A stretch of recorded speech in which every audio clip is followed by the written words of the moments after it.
Hey, Coach Cook here with Baseball University. Hope you've been enjoying all the college profiles that we've been posting over the last couple of months. It's been great. I've been having great conversations, learning a lot more about the college recruiting process, and parents, players. I hope you're tuning in out there.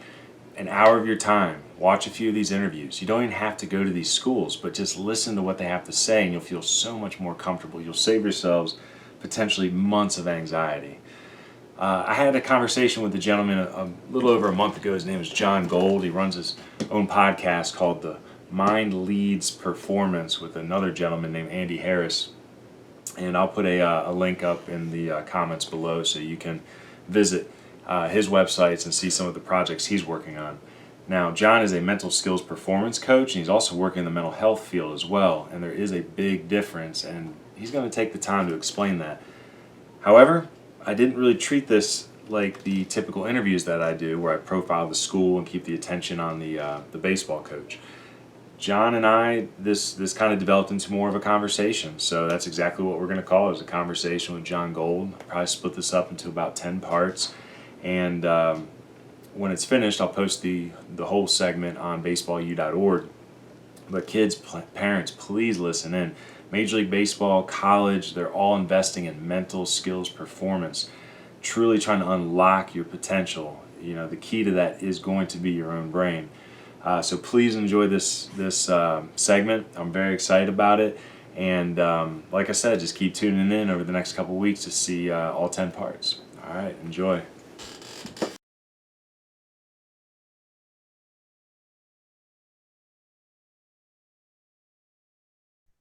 All right, all you young baseball players tuning in today, we have a good segment for you. We have sports psychologist and mental performance coach John Gold with us to answer some questions about his profession, how it's growing in the game of youth sports, professional sports, college sports. And I'm hoping that he gives you some information, you and your family some information, and can help you guide you through the process. It is very stressful. There is so much mentality if you're going to try to pursue sports at a high level. So, Coach, thanks for being here with us today. Oh, thanks, Ryan. I'm happy to be here. I'm excited. All right.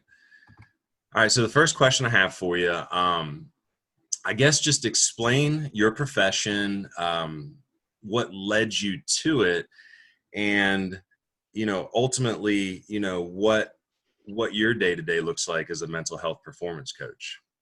Sure. So I'm glad you phrased it that way because I think there's a big need to differentiate a few different things that, I hear being mistaken on a time. And I think it's important to lay out the fact that from like mental health to life skills to mental performance, it's on a continuum and there is a lot of intermingling that happens. They may be related, but I don't think they are exactly one and the same. And I think there's a need to break them apart. And I think a good way of viewing that is that mental health is really about psychological and emotional well being. And mental performance, it's a science. It's about how can we help someone's mind lead them in physical performance in whatever field it is. It can be literally being a musician. It can be a baseball player in our case. It can be being an actress, you name it. But it's an interesting question because I'm in a little bit of doing both, right? Within that spectrum, I'm working as a mental health counselor, which is like essentially a talk therapist doing the mental health work, working with people with mental illnesses on a wide gamut, wide spectrum there as well. And then with the mental performance side, I'm currently working independently, I guess you could say. I'm working at a travel ball facility, Sluggers Academy. I know you had Dave Walsh on recently. He and I go way back, but he and I work at the same facility. I've been a physical coach, coaching baseball for a while, and I'm in the process of my career now focusing on all things mental well-being. And within that, shifting my role to being the mental skills coach at Sluggers Academy has been kind of where my focus is right now. I'm early on in the process, I guess you could say, formally with the mental performance work.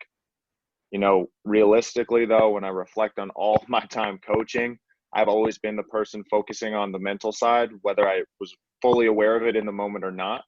Looking back at it, Sure, I was, but now that I'm, moving forward with that next step in my career, you could say, it's been a shift and it's been a process. But, how did I hear about the field? I heard you ask that there.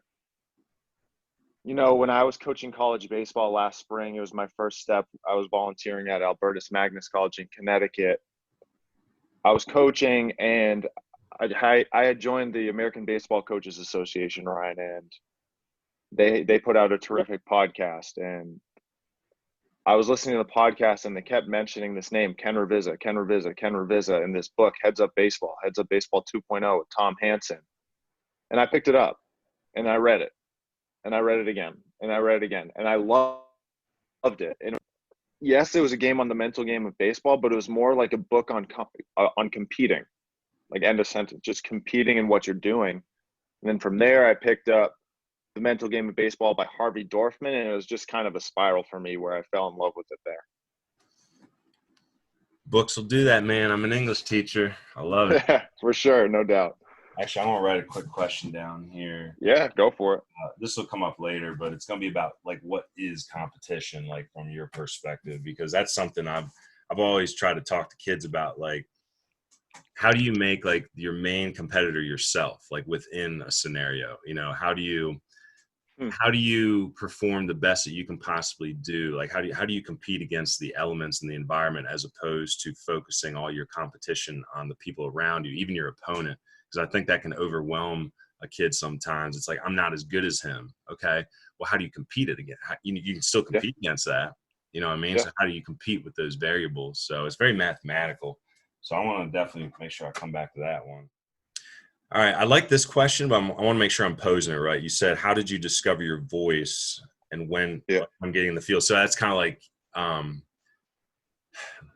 I guess for me, when I read that, it's like I used to do stand-up comedy for a long time. And a lot of comics I would work with would say it's like, it's going to be like 10 years. Like it takes you 10 years to find out who you want to be. So like, I feel like that's for a lot of jobs. Is that essentially what you're saying? It's like, you want to do this, but like, okay. I think I got this. I'm going to kind of roll with it that way as well. Cool. All right. All right. Next question I have for you is, when you entered into this budding field, how did you were talking about the books you've read and you're taking other people's philosophies and trying to understand them. So as you were trying to create your niche, how did you discover your voice, when entering into the sports psychology field? Again, I'm really glad you phrased it that way, Ryan, because it takes into account a couple of things that I just said. It's, the mental health field and the mental performance field, it's this spectrum again, if we're looking at it, this scale. And let me take a step back for a minute to sort of explain what I mean when I say I'm moving forward in the formal process of working in mental performance. So I have my master's in mental health. So my title from like a professional standpoint is a mental health counselor. Eventually I'll be pursuing a certain number of hours and I'll take a licensure exam. And at that point I could do private practice, other things, right? But mental performance, through the Association of Applied Sports Psychology, there's a similar process. You have some sort of master's degree where you're taking over or taking into account certain core competency areas, and then you do the applied work and you start accumulating hours with the supervisor or with a mentor. And then again, similar to the mental health side, you sit down for an exam and you can become what is called a certified mental performance consultant. So my master's is in mental health, but it's actually checking off a lot of those credentialing boxes. So now I'm going to go and take a few master's level courses as an unaffiliated graduate student. But moving forward with the formal process with the applied hours, how did I find my voice? It's like with a lot of jobs, with a lot of starting things new, I still am working at it. And ultimately what I would say is that I'm going to make a lot of mistakes doing that. And I'm working with a supervisor and a mentor who's going to hold me accountable and responsible for those mistakes. And it's my obligation and my responsibility to learn from that.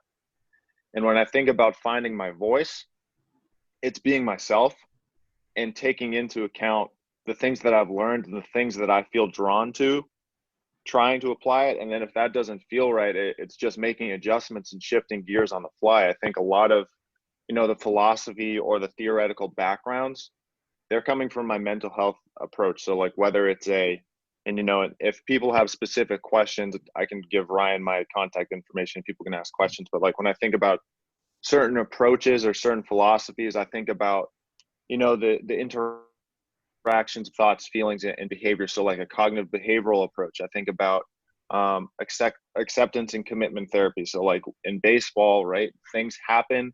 It's 15 seconds between pitches. It's how do I let go of the last pitch, accept the result that was, and then move forward. It's emotional regulation, things that come up there.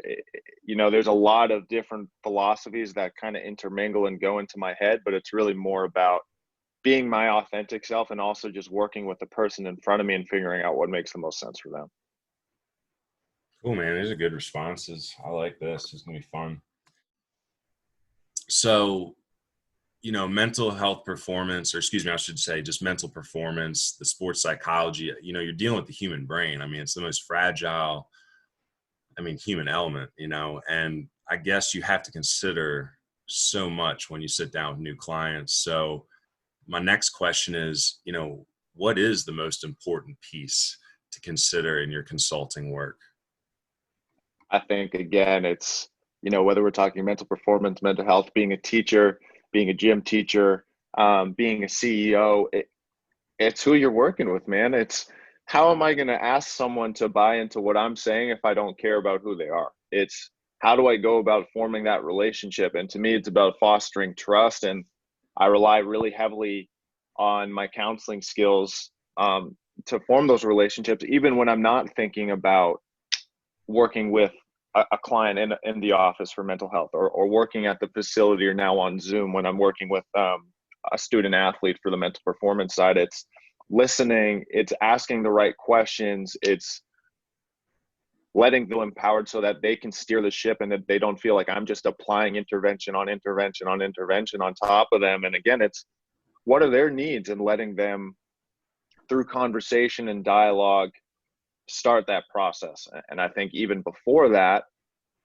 it's how are things for you right now during this pandemic that's so uncomfortable for so many people. It's what's your family dynamic look like? Well, what's your favorite thing to eat? Like, why do you like the game of baseball?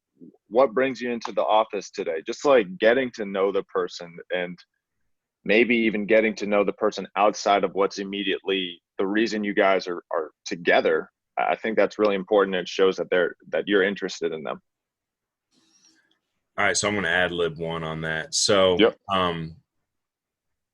At the same time, like these behaviors you're saying you got to build the trust. I know this as a teacher too. You have to, and that's the thing I enjoyed the most about the job is beyond the curriculum is like, who are you? And how do I get to you? But at the same time, do you feel like there's let's take the average high school baseball player, 16, 17. Is there a common behavior or issue that you see a lot of your conversations, like the first time you work with them, like a commonality that almost every single player seems to be dealing with? Like, is there something you recognize in almost every athlete? I'm going to give you a two-part answer to this one. And the first one's going to be quick. The first part's going to say, no, I don't. Because I think what you hear a lot of people say, whether they're coaches or mental performance coaches, is that the real goal is getting to know the differences between every single player on the team. The way that one player responds to something, or the way you say it, is going to be different than the other 15, 16 folks that are on the team. With that being said, I think the number one goal is to build awareness. So what I should say is that, like, building awareness is a key foundation in any sort of development. So if I'm thinking about, the key common issues or breakdowns in one's ability to perform, I'm thinking about, okay, well, if we don't know those foundations and we don't know which skills are lacking or which skills are our strengths, then where can we make improvements? Where can we make adjustments? Where can we build upon those strengths? So while I say no, because I do think every single person's different in some way, shape, or form, I think an awareness piece component can be driven and can be spearheaded and used to really ramp up that development. So I think awareness of anything would be the common necessary evil, if you will, to tackle and to really develop as the key strength.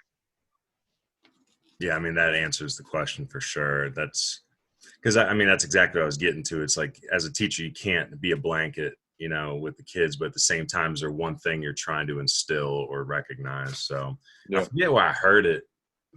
I don't know where this quote came from, but I remember it. It's something that's like, intelligence is not knowledge, it's awareness. Yeah. So I don't remember where that came from, but I'm just remember that.